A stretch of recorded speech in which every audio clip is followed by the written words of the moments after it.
Hello' viewers, welcome to the class. আজিৰ ক্লাছত আমি শিকিম কেনেকে ভেট কৰা হয়, অৰ্থাৎ টেলি প্ৰাইমত আমি ভেট কেনেকে কৰিম। ভেট কৰিবৰ কাৰণে আমি কেনেকে ষ্টেপ বাই ষ্টেপ ভেট কৰিব লাগে আজি ভিডিঅ'খনত আমি শিকিম। তো প্ৰথমে আমি ভেট কৰিবৰ কাৰণে আমি যাব লাগিব F11। F11ত যাই ইয়াতে ভেট টেক্সেশ্যনত যাই ভেট কৰিব লাগিব। য়েছ, অৰ্থাৎ আমি প্ৰথমতে যাব লাগিব টেক্সেশ্যন ছেকশ্যনত, ইয়াতে যাই কৰিব লাগিব ভেট য়েছ।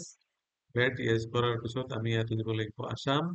তাৰপিছত দিব লাগিব 3 নম্বৰ, অৰ্থাৎ আমি আহ, ইয়াতে ৰেণ্ডমলি কিবা যিটো হ'ব 3 নম্বৰ। 3 নম্বৰ দিয়াৰ পিছত ইয়াতে দিব লাগিব ইণ্টাৰ ষ্টেট টেক্স নাম্বাৰ। ইয়াতে ইণ্টাৰ ষ্টেট টেক্স নাম্বাৰ আমি ইয়াতে দিব পাৰোঁ। তাৰপিছত ছেট অল্টাৰ টেক্স, এইটো টেক্সটো আমি এনেকে ন থাকিব দিম। Enable VAT calculated on quantity, কোৱান্টিটিৰ ওপৰত নহয়, যিটো ৰেটৰ ওপৰত আহিব। চ' এইটো আমি এনেকে ন কৰি ৰাখিম। য়েছ, তাৰপিছত আমি এনেকে আমি এইটো একচেপ্ট কৰি দিম। কন্ট্ৰল এ প্ৰেছ কৰি একচেপ্ট কৰি দিলো। একচেপ্ট কৰি দিয়াৰ পিছত আমি যাব লাগিব ক্ৰিয়েট অপশ্যনত। ক্ৰিয়েট অপশ্যনত যাই আমি কেইটামান লেজাৰ ক্ৰিয়েট কৰিম। লেজাৰ ক্ৰিয়েট কৰাৰ সময়ত আমি ইয়াতে কেইটামান লেজাৰ ক্ৰিয়েট কৰিম। পাৰ্চেছ একাউণ্ট, চ' ইয়াতে কৰিম পাৰ্চেছ। ইয়াতে কৰিম @5%। @5%, অৰ্থাৎ যিহেতুকে বস্তুবিলাকৰ ওপৰত কোনো এটা বস্তু আছে, যিবিলাক বস্তুৰ ওপৰত বেলেগ বেলেগ, অৰ্থাৎ কিছুমান বস্তু আছে 5% ভেট থাকিব, কিছুমান বস্তু আছে 12.5% ভেট থাকিব, যিহেতুকে বস্তুৰ ওপৰত লৈ টেক্স বিলাক ভেৰি কৰে। চ' আমি 2টা বা 3টা ভেট ৰেট ইয়াতে ল'ম শিকিব কাৰণে। চ' ইয়াতে আমি পাৰ্চেছ @4% আমি ইয়াতে ললো। এইটো হৈছে পাৰ্চেছ একাউণ্ট। পাৰ্চেছ একাউণ্ট, আৰু ইয়াতে যায় ইয়াতে যিটো ছেট অল্টাৰ ভেট ডিটেইলছ আছে ইয়াতে কৰিব লাগিব য়েছ। আৰু ইয়াতে যাই আমি ৰেটটো দিব লাগিব 5%, যিহেতুকে আমি ওপৰত পাৰ্চেছ ৰেটটো দিছো 5%। এনেকে আমি দিব লাগিব এইটো একচেপ্ট কৰি। একচেপ্ট কৰি দিলো। একচেপ্ট কৰি দিয়াৰ পিছত আমি আকৌ যাব লাগিব ইয়াতে এগেইন আমি আৰু এটা কৰিম sales@5%। এইটো আমি চেলছত যাব লাগিব, চেলছ একাউণ্ট সেম আমি ইয়াতে যাই কৰিব লাগিব য়েছ। আৰু ইয়াতে যাই আমি দিম 5%, এইটো দিম yes কৰিম। তাৰপিছত আৰু আমি বনাব লাগিব ইনপুট ভেট, অৰ্থাৎ ইনপুট ভেট ইয়াত দিব লাগিব ইনপুট ভেট @5%। ইনপুট ভেট কেতিয়া হয়, যেতিয়া আমি কোনো এটা বস্তু পাৰ্চেছ কৰো তেতিয়া হ'ব ইনপুট ভেট, যেতিয়া বস্তু এটা চেল কৰা হয় তেতিয়া হ'ব আউটপুট ভেট। চ' ইয়াতে আমি যাম ডিউটিছ এণ্ড টেক্সেছ, আণ্ডাৰ হ'ব ইয়াতে ভেট, আৰু এইটো ভেট ৰেট কিমান হ'ব 5%। এতিয়া আমি দিম পাৰ্চেণ্ট, আৰু ইয়াতে দিম নৰ্মেল ৰাউণ্ডিং। ওকে, তাৰপিছত দিব লাগিব আমাৰ আউটপুট ভেট, ইয়াতে দিম আউটপুট ভেট @5%। আউটপুট ভেট @5%, অৰ্থাৎ সেম এইটো ডিউটিছ এণ্ড টেক্সেছ, এইটো হ'ব ভেট কাৰণ এইটো হ'ব চেলছৰ কাৰণে, এইটো হ'ব 5%। তাৰপিছত আহিব নৰ্মেল ৰাউণ্ডিং মেথড। কৰি দিয়াৰ পিছত আমি এইটো কৰিম ছেট, হৈ গ'ল। তাৰপিছত আমাৰ এইখিনি কাম লেজাৰ ক্ৰিয়েশ্যন হৈ গ'ল। লেজাৰ ক্ৰিয়েশ্যন সময়ত কিন্তু আমি অল্টাৰ কৰি দিওঁ, অল্টাৰ কৰি নহয়, আমি নতুন এটা পাৰ্টিৰ নাম লিখি দিওঁ, যিটো হ'ব চাপ'জ এনেকুৱা আমি এটা পাৰ্টিৰ নাম দিম A to Z enterprise, under sundry credit, ইয়াতে আণ্ডাৰ চানডে ক্ৰেডিটৰ দিয়াৰ পিছত আমি কিন্তু ইয়াতে যাই, যিহেতুকে ইয়াতে আমি এড্ৰেছটো ইয়াতে লগাব পাৰোঁ, ইয়াতে দিম আমি গুৱাহাটী, ইয়াতে দিম আসাম। তাৰপিছত ইয়াতে আমি পান নাম্বাৰ দিব পাৰি মানুহজনৰ, অৰ্থাৎ পাৰ্টিটোৰ পান নাম্বাৰ ইয়াতে দিব পাৰি। তাৰপিছত ইয়াতে আছে ভেট ছেট অল্টাৰ য়েছ, এইটো কৰিব লাগিব য়েছ। তাৰপিছত ৰেগুলাৰ, তাৰপিছত ইয়াতে সেই পাৰ্টিটোৰ আমি দিব লাগিব ভেট নাম্বাৰটো। ভেট নাম্বাৰ দিয়াৰ পিছত CST নাম্বাৰ নালাগে, এইটো কৰিম য়েছ। তাৰপিছত একচেপ্ট দিলোঁ। চিমিলাৰলি আমি যাৰ ওচৰত চেল কৰিম সেনেকুৱা আমি এটা পাৰ্টিৰ নাম দিব লাগিব, চাপ'জ ৰাহুল ট্ৰেডাৰ্ছ।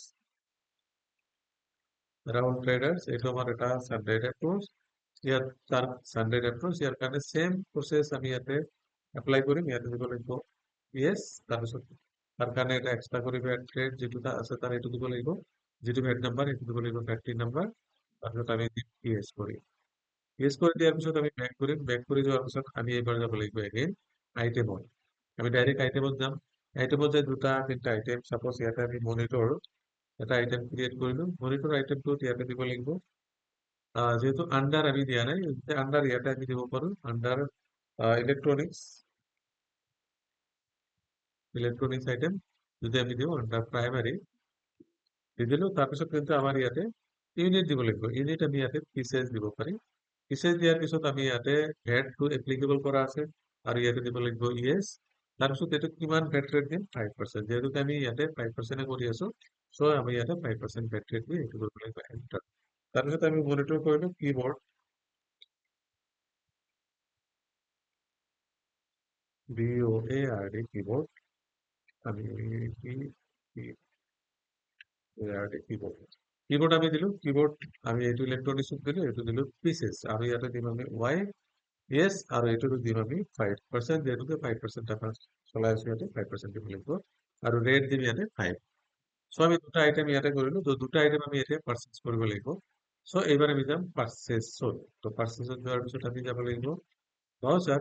ভাউচাৰত যাই আমি কৰিম পাৰ্চেছ F9। F9-ৰ যোৱাৰ লগে লগে ইয়াতে দিব লাগিব ডেট। ডেট দিয়াৰ লগে লগে আমি ইয়াতে দিম পাৰ্চেছ, যিটো পাৰ্টিৰ পৰা পাৰ্চেছ কৰিম, পাৰ্টিটোৰ নাম। তাৰপিছত আমি দিম ইয়াতে পাৰ্চেছ, কিন্তু ইয়াতে পাৰ্চেছটো কোনটো পাৰ্চেছ দিম? 5%। ইয়াতে পাৰ্চেছটো কোনটো পাৰ্চেছ দিম? 5%। যিহেতুকে 5%টো আমি ভেট ইয়াতে চবতে লগাইছো, চ' ইয়াতে 5% বুলিয়ে দিম। তাৰপিছত দিব লাগিব আমাৰ মনিটৰ, যিটোৰ ওচৰত আমাৰ আছে 5%। এইটো কোনটো গোডাউনত আমি ল'ম, এইটো আমাৰ ইচ্ছা, গোডাউন নম্বৰ 1ত ল'লো। কোৱান্টিটি আমি দিলো 10টা মনিটৰ, যিটো মনিটৰৰ দাম 3,500 কৰি পাৰ পিচ।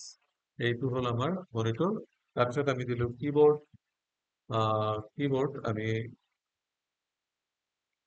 কিবৰ্ড আমি লোৱা নাই, মনিটৰ আৰু আমি দিছো ইয়াতে, চৰি কিবৰ্ড লৈছো, কিবৰ্ডৰ স্পেলিং মিষ্টেক হৈছে। এইটো ধৰক কিবৰ্ড, এইটো আমি গোডাউন নম্বৰ 1ত দিলো আৰু ইয়াতে কিবৰ্ড দিলো 20টা, 350 কৰি। তেনেকে আমি দুটা আইটেম ইয়াতে ললো, মনিটৰ আৰু কিবৰ্ড। কিবৰ্ডৰ স্পেলিংটো ভুল হৈছে, চৰি।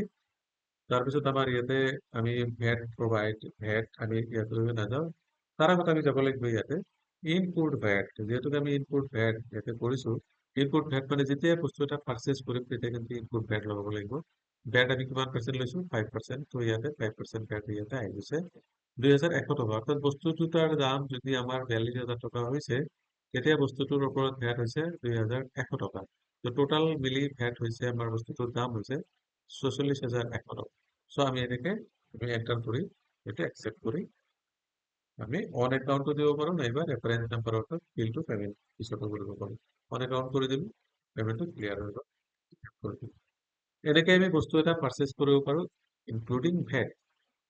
তাৰপিছত আহিলে আমি যদি এই ভেটটো যদি আমি এই বস্তুটো চেল কৰিব বিচাৰো, তেতিয়াহ'লে আমি এগেইন আমি যাব লাগিব ভাউচাৰত। ভাউচাৰত যাই এতিয়া আমি কৰিম চেলছ, অৰ্থাৎ চেল কৰিম তাৰ ওচৰত। ইয়াতে ৰাহুল ট্ৰেডাৰৰ ওচৰত আমি চেল কৰিম। চেল কৰাৰ সময়ত আমি ইয়াতে যাব লাগিব চেলছ।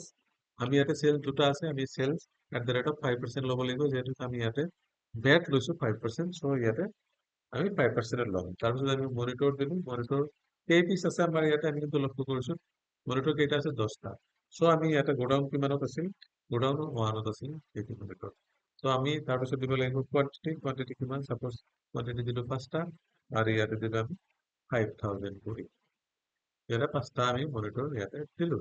দিয়াৰ পিছত আকৌ দিব লাগিব কিবৰ্ড। ইয়াতে স্পেলিং মিষ্টেক হৈছে, ডন্ট মাইণ্ড। ইয়াতে আমি যাব লাগিব গোডাউন, কোনটো গোডাউনত আছে আমি চাব লাগিব, গোডাউন 1ত আছে। চ' আমি চিলেক্ট কৰিম গোডাউন 1।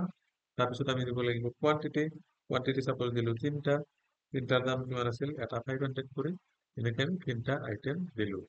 এতিয়া কিন্তু আমি যাব লাগিব আউটপুট ভেট। যেহেতু আউটপুট ভেট আমি 5% দিছো, চেল কৰি আছো, চ' ইয়াতে আহিব আউটপুট ভেট। আউটপুট ভেট ইয়াতে আমাৰ বস্তু চেল কৰিলে কিমান? 26,500 আৰু তাৰ ওপৰত ভেট আহিলে ইমান, টোটাল মিলাই 27,825 ৰুপিজ আমি ৰিচিভ কৰিব লাগিব ফ্ৰম দা কাষ্টমাৰ, অৰ্থাৎ টাউন ট্ৰেডাৰ্ছৰ পৰা। যেনেকে আমি ভেট কৰিব পাৰো। আজি ভিডিঅ'খন চাই আপোনাৰ কেনে লাগিছে? এনেকে আমি এক্সিট কৰি দিলো, এক্সিট হৈ গ'ল। তো আজি ভিডিঅ'খন চাই আপোনাৰ কেনেকুৱা লাগিছে আপুনি কমেণ্ট কৰি জনাব। আৰু লগতে যদি ভিডিঅ'খন চাই ভাল লাগিছে তেতিয়াহ'লে লাইক কৰিব। লগতে আপোনাৰ ওচৰে পাজৰে থকা 5জন বন্ধু বান্ধৱক আপুনি এই ভিডিঅ'খন শ্বেয়াৰ কৰি দিব, যাতে সি টেলি ভালকে জানিব পাৰে বা একাউণ্টিং সম্বন্ধে তাৰ নলেজ গেইন কৰিব পাৰে আৰু লগত ক'ৰবাত জব কৰিবলৈ সক্ষম হয়। Thank you. আৰু আমাৰ চেনেলটো ছাবস্ক্ৰাইব কৰিব নাপাহৰিব। আমি অনুগ্ৰহ কৰিছো প্লিজ কাইণ্ডলি আমাৰ এই চেনেলটো ছাবস্ক্ৰাইব কৰি দিব লগতে আপোনাৰ বন্ধু বান্ধৱক ছাবস্ক্ৰাইব কৰিব কাৰণে অনুৰোধ কৰিব। Thank you very much.